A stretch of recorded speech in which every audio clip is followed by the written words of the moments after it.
Merci de nous avoir choisis pour vous informer dans l'actualité de ce soir. De plus en plus de candidats au prochain scrutin s'exhibent et présentent leur projet de société alors que Seth Kikuni a porté son programme dit d'urgence à la connaissance du public. Benito Kiangoudi, candidat de l'UNC à la députation nationale, lui, s'emploie à séduire les jeunes. Vous le verrez dans cette édition du journal. La communauté économique des États d'Afrique australe propose ce beaux office à la Commission électorale nationale congolaise. Des commissions électorales de pays membres de l'organisation sous-régionale en séjour à Kinshasa ont rencontré le responsable de la centrale électorale à Kinshasa. Et puis le peuple autochtone à l'honneur ce vendredi. Le tout premiers occupants de notaires venus de tout le monde, en tout cas à travers le monde entier, séjournent à Kinshasa dans le cadre d'un festival international qui leur a été dédié, qui va s'étaler sur 3 jours. Voilà tout pour les sommaires. Bonsoir à tous. Bienvenue. La communauté économique des États d'Afrique australe est disposée à déployer ses observateurs en République démocratique du Congo et pour superviser le scrutin du 23 décembre prochain. Les commissions électorales d'organisations sous-régionales à Kinshasa depuis mercredi ont été à la rencontre du vice-président de la centrale électorale, Norbert Bassengezi, ce vendredi pour l'affirmer. En tout cas, c'est ce qu'affirme le rapporteur de la commission électorale nationale indépendante, Jean-Pierre Kalamba, au micro de Nour Baïta et Fiston Bouini. Cette mission avait pour objet la préévaluation du processus en vue de déterminer la nature et l'étendue de l'appui du forum aux élections de ces pays membres. Au terme de cet examen, la mission déclare être satisfaite de l'exécution du calendrier électoral qui est tel que l'on est assuré de la tenue effective des 3 critères prévus, présidentiel, législative nationale et provinciale, dans les temps impartis. Elle recommande à la CENI de maintenir le même élan et le même engagement dans l'exécution des activités du calendrier qui restent à décliner.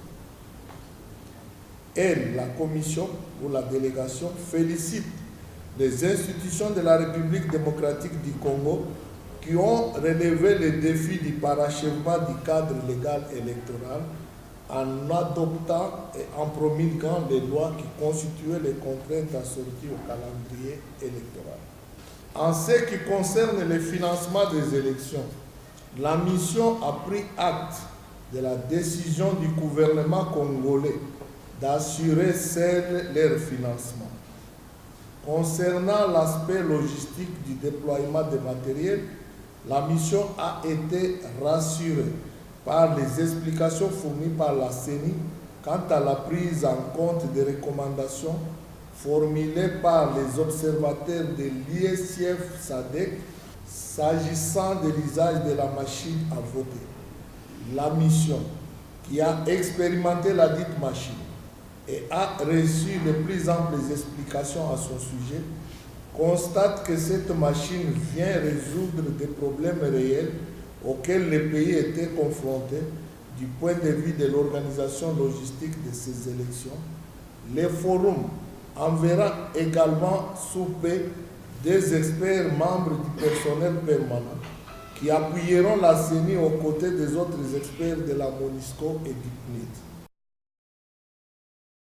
Candidat à la présidentielle de décembre prochain, Seth Kikuni a présenté son projet de société ce vendredi au siège de son parti au centre-ville de Kinshasa. Le prétendant à la magistrature suprême dit disposer d'un programme dit d'urgence qui englobe tous les domaines de la société, à commencer notamment par la réforme de la politique intérieure, tout en améliorant les relations avec la communauté internationale. Le programme de Seth Kikuni s'étale sur 12 mois. Nour Baïta et Limbala ont assisté justement à cette conférence de presse fleuve.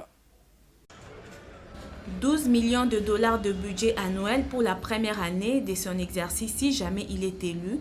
Seth Kikuni se veut plus réaliste.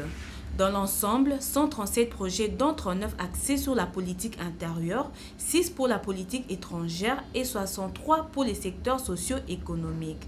Tous ces projets, selon les candidats à la présidentielle, portent sur la création de 50 000 emplois dans le cadre de lutte contre le chômage de jeunes.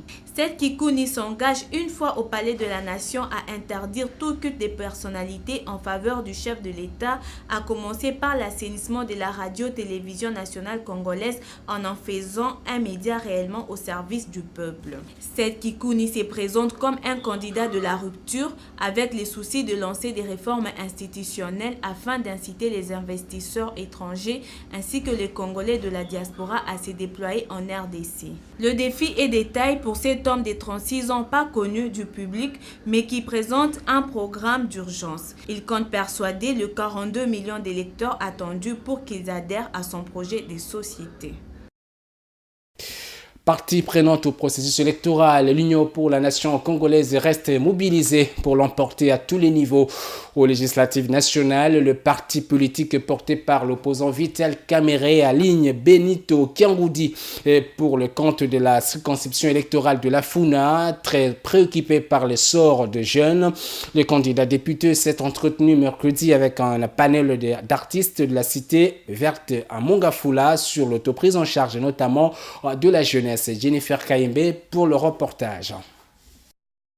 Des échanges avec les jeunes aux allures des campagnes électorales, conscients de l'enjeu, les candidats de l'UNC à la députation nationale se démarquent à d'autres prétendants et décident de mouiller la chemise pour convaincre. C'est mercredi, face aux jeunes, Benito incite à la prise de conscience et exhorte ses interlocuteurs à prendre leurs responsabilités vis-à-vis de la société. Le jeune insiste, les militants UNC doivent rester mobilisés en vue d'amener les pays à l'alternance politique tant attendue. Surtout, il leur fait voir que tout doit conquérir à la bonne gouvernance. Benito se veut cette étoile montante de la Funa. Son engagement dans les start-up démontre sa détermination et celle de son parti politique à œuvrer pour la transformation de la RD Congo en un pays véritablement émergent. Afin d'apaiser les tensions dues à la propagation de la maladie à virus Ebola à Beni, au Nord Kivu, un dialogue communautaire a été lancé entre la coordination de la riposte et les leaders des communautés. Jeudi, le ministre de la Santé, Oli Lunga, s'est entretenu sur les lieux en compagnie du directeur de l'Institut national de recherche biomédicale, le professeur Jacques Mouyembe, et du coordonnateur de la riposte Tamboué Mbate. La délégation devrait répondre aux différentes questions de la population sur cette maladie qui a emporté une personne à Beni déjà. Le ministre de la Santé publique au micro de Jennifer Kayembe. Donc je suis venu ici pour faire le point avec les équipes et surtout aussi soutenir les équipes et voir l'avancement de la riposte contre l'épidémie de la maladie à virus Ebola. Mais je pense qu'au niveau de cette population et surtout au niveau de ce quartier, je crois que la coordination continue et grâce au maire aussi de la ville, je crois que nous avons de bons contacts avec la population. Donc nous sommes parvenus maintenant, je crois, à établir un cadre de dialogue, un cadre donc de concertation. Et je crois que dans ce quartier, nous avons également mis en place une riposte locale. Donc il y a un comité local de riposte dont je pense que les liens avec la communauté sont vraiment tissés et je crois que nous travaillons tous pour le même objectif. Nous avions déjà prépositionné à Butembo depuis le début du mois d'août une équipe en fait qui était en alerte prépositionnée. Cette équipe avait déjà fait un énorme travail de sensibilisation avec les leaders de la communauté, avec toute la société civile, avec la FEC. Donc cette équipe qui était déjà sur place avait déjà fait des tas d'investigations pour identifier les contacts. Et ce qu'il faut savoir aussi, c'est que tous les cas qui ont été rapportés à Butembo sont en fait des cas importés de Beni. Donc on ne peut pas encore dire à ce stade-ci que la situation est critique au niveau de Butembo. Les cas viennent de Beni. Ce sont des personnes malheureusement qui se sont soustraits au contrôle, au suivi des contacts, qui ont été se réfugier à Butembo. Heureusement, grâce à la vigilance de certains professionnels de la santé, on a pu rapidement les identifier. Nous avons pu rapidement les mettre sous traitement. Et donc aujourd'hui, avec la collaboration des équipes de Butembo, nous avons déjà identifié tous les contacts et nous avons commencé la vaccination de ces contacts à Butembo. La 3e édition, je le disais en titre, du Festival international de populations autochtones s'est ouverte ce vendredi à la place échangère de la communauté limitée, en tout cas de Lemba. Cette grande manifestation vise à préserver les valeurs culturelles de premiers occupants de nos espaces actuels aujourd'hui en voie de disparition marginalisée. Il s'agit d'un cadre d'échange. C'est la ministre de la Culture qui a procédé au lancement de cette fête de la culture. Naomi Kapinga, Jéré Selei pour le reportage. C'est parti pour la 3e édition du Festival international de peuples autochtones, de la musique, la danse. Tout est fait pour donner sa véritable coloration à cette fête de la culture. Le ton est donné. Il préfigure la suite de ce festival exclusivement réservé à ces hommes et ces femmes considérés comme premiers occupants des terres, aujourd'hui peuplés par des hommes dits modernes. Les peuples autochtones pygmées font partie des groupes qui sont mis à l'écart dans la gestion de la chose publique, font partie des groupes effectivement qui ne se retrouvent pas dans tous les services étatiques, font partie aussi des groupes effectivement qui se retrouvent des fois discriminés même dans nos coutumes, même dans les milieux les plus reculés, si pas les milieux ruraux. Et nous nous sommes dit, en organisant ce genre de cadre, pour moi qui est un cadre d'échange par excellence, qui est un cadre d'apprentissage, qui est aussi un cadre de partage. Cela nous permet effectivement de nous découvrir mutuellement. Cela nous permet de connaître quelles sont les valeurs de l'autre. Cela nous permet de savoir comment ensemble on peut arriver à conjuguer à travers la diversité de nos cultures pour construire l'économie de notre pays. C'est une occasion pour le porte-parole du réseau de populations autochtones de rappeler quelque peu comment vivaient ces gens avant d'être envahis par d'autres peuples. Leur mode de vie reste pratiquement traditionnel. Attachés à la forêt, ils vivent de la cueillette, de la chasse, de la pêche, notamment en ce qui concerne l'extraction du miel, ramassage, découpage, chasse, flèches empoisonnées et filets. La connaissance de l'environnement est une spécialité des peuples autochtones. C'est une grande fête qui va s'étaler sur 3 jours ponctués de musique et de spectacles. Les tout-petits ne sont pas oubliés. Ils ont droit à un espace de jeu préparé en avance pour leur divertissement. Place à la revue de presse dans une présentation et sélection des Nanan Kankou. C'est le silence dans les états-majors des partis politiques depuis que la CENI a entrepris d'afficher les listes des électeurs.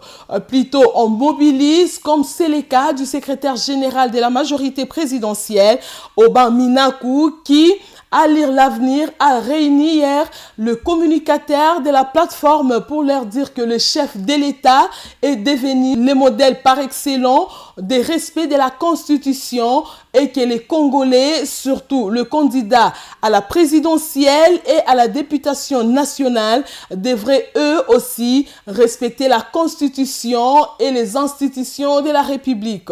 Entre-temps, relève le potentiel, la communauté internationale se montre de plus en plus sceptique, voire elle craint que la République démocratique du Congo ne bascule dans un cycle d'horreur après les élections de cette fin d'année. Raison pour laquelle la Belgique, en tête d'une initiative internationale, se prépare pour lever tous les obstacles qui obstruent la voie vers les élections. Il s'agit, explique le quotidien, d'une rencontre cruciale prévue la semaine prochaine à Luanda en vue de sauver le processus électoral en République démocratique du Congo. Au même moment, également apprendront des géopolices au cours du meeting de ce vendredi. Le leader de l'UDPS va annoncer une tournée dans les provinces pour armer moralement la base. Une base qui a toujours voulu son leader se plier à la volonté des combattants. Et à ce sujet, fait observer l'hebdomadaire à l'Union pour la démocratie et le progrès social, l'on s'interroge comment la candidature commune en est arrivée au boycott alors qu'il était prévu qu'après l'étape de la Cour constitutionnelle, ceux qui devraient être frappés d'invalidation soutiennent celui qui serait retenu. C'est donc aujourd'hui que Félix Tshisekedi va jouer le tout pour tout.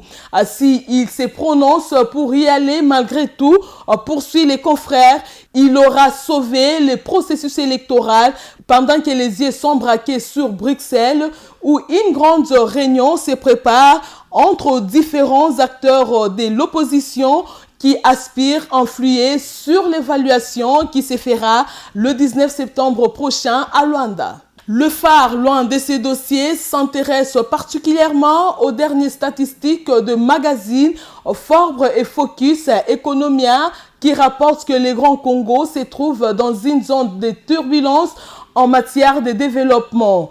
De fait, selon Forbes Africa 2018, note le phare, la République démocratique du Congo. La République démocratique du Congo est au deuxième rang dans les top 5 de pays les plus pauvres d'Afrique. Par conséquent, juge le phare, le candidat à l'élection présidentielle qui annonce le programme des gouvernements basés sur le budget global de 80 ou 100 000 $ américains, voire plus, ne rêve pas, contrairement au dire de leurs détracteurs. Le courrier de Kinshasa réserve sans manchette au milieu des dossiers des demandes de financement, toujours en attente au ministère de l'Agriculture, et note que le ministère confirme d'ailleurs en avoir reçu exactement 4 000, mais qu'il est difficile, du moins pour l'instant, de les faire aboutir, tant que les risques inhérents ne sont pas couverts par l'assurance en République démocratique du Congo. Pour le journal, le défi paraît encore énorme pour arriver à relancer le secteur agricole dans un pays présenté à tort ou à raison comme un scandale agricole, mais espère toujours atteindre l'autosuffisance alimentaire. C'est tout pour cette revue de presse. Merci Nana, c'est la fin de ce journal. Merci de l'avoir suivi. Bon tout au programme sur la télé républicaine. Au revoir.